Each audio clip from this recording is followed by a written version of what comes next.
Hi, my name is Columbine Robinson. I'm an applications engineer in the mid-infrared group here at Hamamatsu Corporation. What exactly does an applications engineer do, you may ask? That's a very good question. At Hamamatsu, we have scientists focused on applications such as water, gas analysis, LIDAR, quantum computing. Well, the list goes on and on.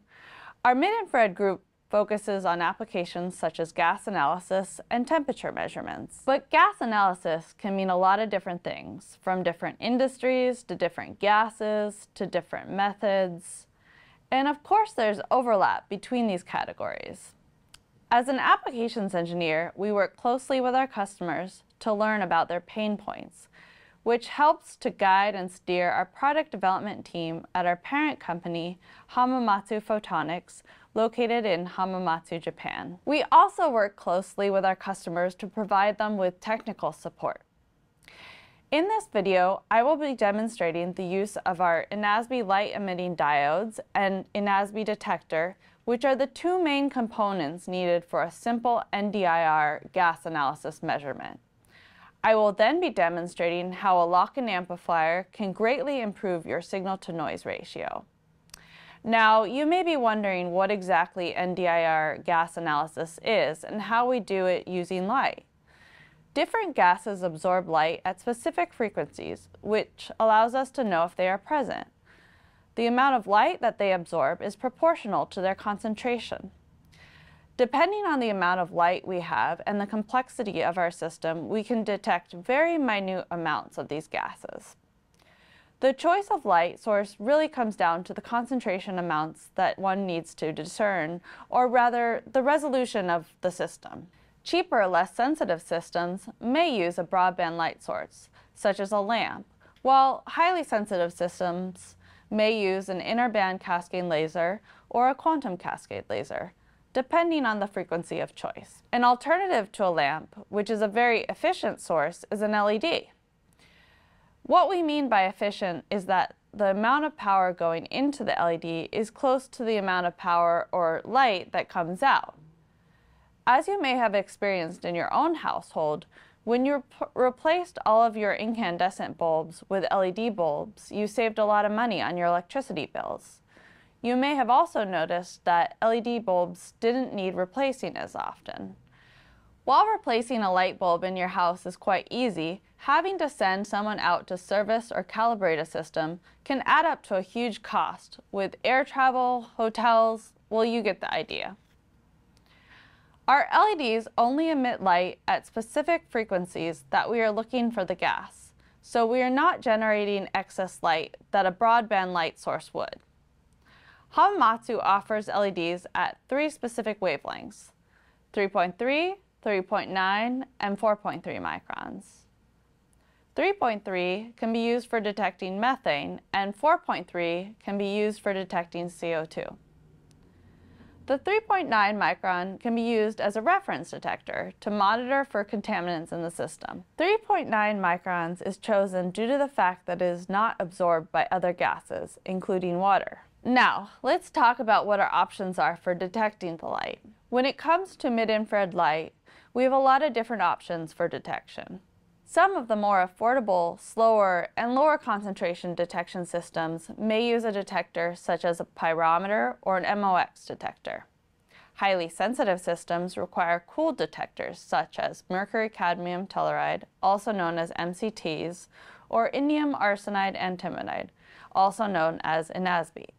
If we want a system that is more sensitive and faster than the former, but also affordable, low power consumption, and portable, we would opt for Hamamatsu's multi-stage InAsSb detectors.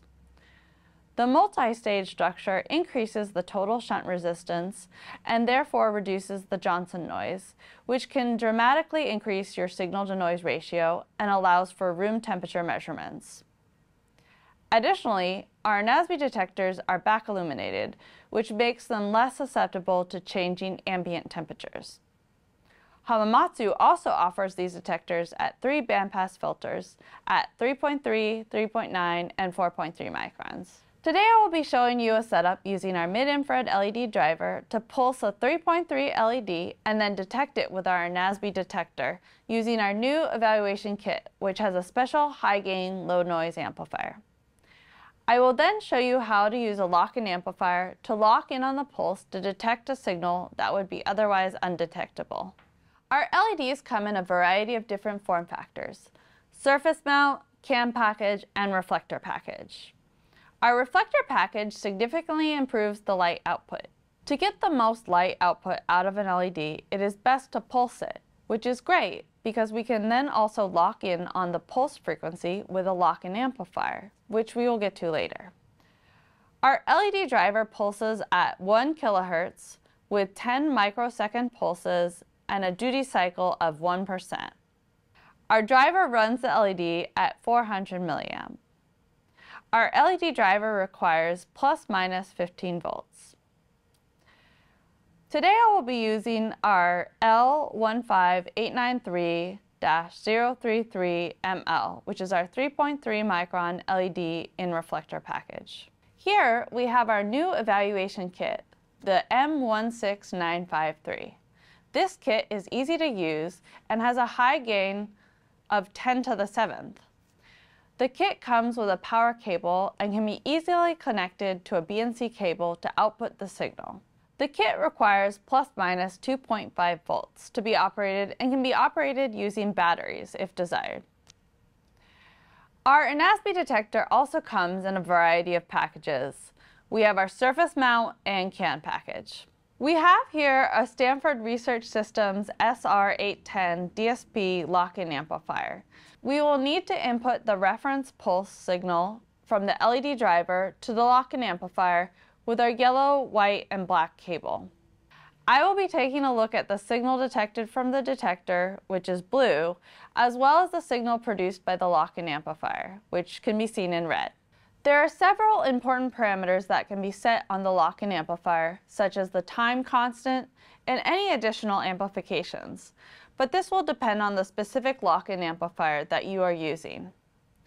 As I mentioned previously, LEDs are extremely efficient. One drawback is they don't output a tremendous amount of light. We can see here that in order to obtain signal from the LED, our LED detector needs to be quite close. This may not be realistic depending on the path length of your gas chamber that you're using. If I extend the path length of our LED and detector, the signal becomes buried in the noise. If we look at the signal produced by the lock-in amplifier, we have a huge signal. By blocking the light, I can simulate how one would distinguish between no absorption and total absorption. But of course, gas analyzing tools generally are discerning between small concentration differences. This resolution really comes down to the number of times you can accurately divvy up the signal. And with that, you have it. Hopefully you can see the value of using a lock-in amplifier with mid-infrared LEDs to detect small gas concentrations. If you have any questions, please feel free to visit our website and contact us. Thank you very much for watching.